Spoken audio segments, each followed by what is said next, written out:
remercier d'avoir bien voulu répondre à notre invitation pour cette conférence de presse qui est prévue un jour symbolique, le 26 mars, qui marque la date anniversaire de ma démission de la justice.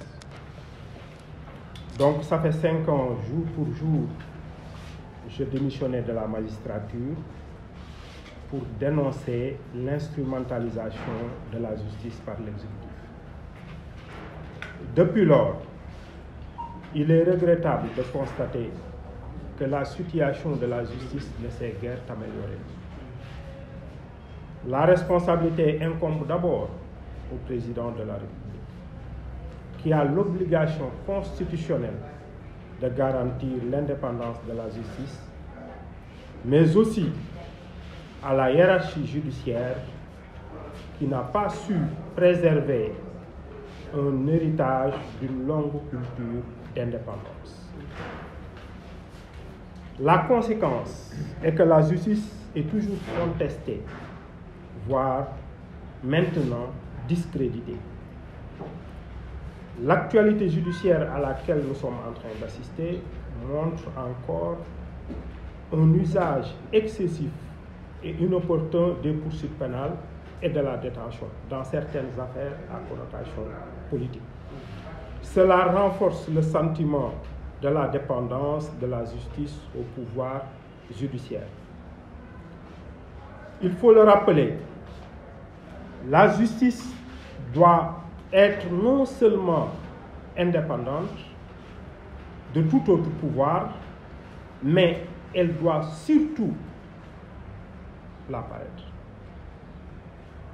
C'est une exigence pour que la justice retrouve la confiance des justiciables afin de s'exercer avec l'autorité et la crédibilité nécessaires pour un état de droit. Il faudra néanmoins souligner que le combat pour l'indépendance de la justice, essentiel pour la survie de notre démocratie, doit concerner tous les citoyens.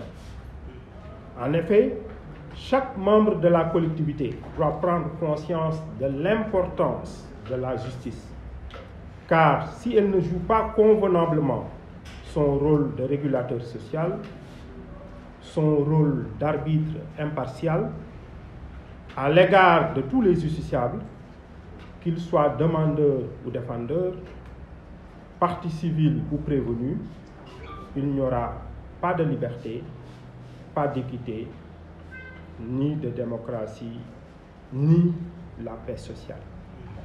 C'est la raison pour laquelle il est essentiel, surtout en perspective des prochaines élections présidentielles, d'en faire un sujet prioritaire par rapport aux réformes à entreprendre.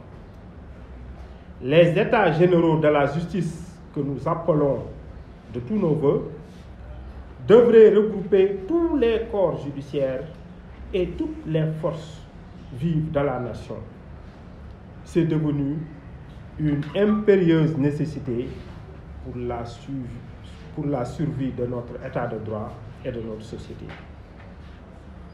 En effet, il n'y a aucune alternative à la justice. L'alternative à la justice, c'est le chaos. Que Dieu nous en préserve. S'agissant de l'actualité politique et sociale à laquelle nous sommes en train d'assister ces dernières semaines, elle nous montre que notre système politique et social traverse encore une crise profonde. Si nous regardons en effet la situation du pays avec lucidité, on peut constater que l'histoire est en train de se répéter sous nos yeux et personne ne semble y prêter attention. À 10 mois de l'élection présidentielle, nous sommes encore au regret de constater que le pays et notre démocratie sont pris en otage par des hommes politiques de tous bords. En effet, la violence d'État, les confrontations physiques, les invectives et autres violences verbales règne actuellement en maître dans le champ politique. Malheureusement, les combats de rue ont pris encore le dessus sur l'instauration d'un débat serein sur les réformes politiques et institutionnelles qu'on devrait adopter pour sortir du cercle vicieux de la politique politicienne et de la mauvaise gouvernance. Nous ne cesserons de le marteler. La violence est inacceptable, d'où qu'elle vienne. Nous ne sommes pas d'accord et nous ne serons jamais d'accord avec la violence. Face à la remise en cause de notre contrat social, de la stabilité nationale, face à l'effritement de notre démocratie et de nos institutions, il faut certes une résistance pour préserver notre République. Mais ce sursaut de refus ne doit pas être synonyme de violence. On ne doit pas soigner un mal par un autre mal. Mon premier discours politique lors du lancement de notre mouvement politique le 6 mai 2018 a été un appel à nos concitoyens et particulièrement à la jeunesse pour inventer d'autres moyens de lutte non violents. Je le réitère encore aujourd'hui. Nos reconquêtes démocratiques peuvent et doivent se faire dans la paix, dans la sérénité et dans le respect de la loi. Le pays doit retrouver le calme, la sérénité et la discipline. Nous devons en effet être convaincus que le bien le plus précieux, la ressource la plus vitale dont notre pays dispose est la paix. Faisons tout pour la préserver.